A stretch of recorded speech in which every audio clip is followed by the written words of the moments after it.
বর্ষার সব কথা আমি বাদই দিচ্ছি, আমি ধরলাম এটা অতিরিক্ত বর্ষণের ফলে, কিন্তু সামগ্রিকভাবে গোটা কলকাতা এবং তার সংযুক্ত এলাকায় নিকাশি ব্যবস্থা ঠিকমতো লালন পালন হচ্ছে না। সরকারের সামগ্রিক পর্যবেক্ষণহীনতা,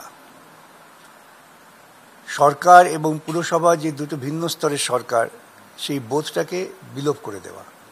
যিনি মেয়র তিনিই মন্ত্রী, তাহলে মেয়রের ভুলটাকে ধরবে বা রাজ্য সরকারের ভুলটাকে ধরবে? আমাদের সময় মনে আছে, কিছু মনে করবেন না, এমনকি এমন ঘটনা আছে যে সরাসরি বুদ্ধ ভট্টাচার্যকে বলতে হয়েছিল আমার, যেটা আপনার সরকারের এখতিয়ারভুক্ত নয়, এবং স্বীকার করতে হবে তিনি সঙ্গে সঙ্গে বলেছিলেন ব্যাপারটা খোঁজ নিয়ে যে না, এটা রাজ্য সরকারের কাজ না, পুরসভা করবে।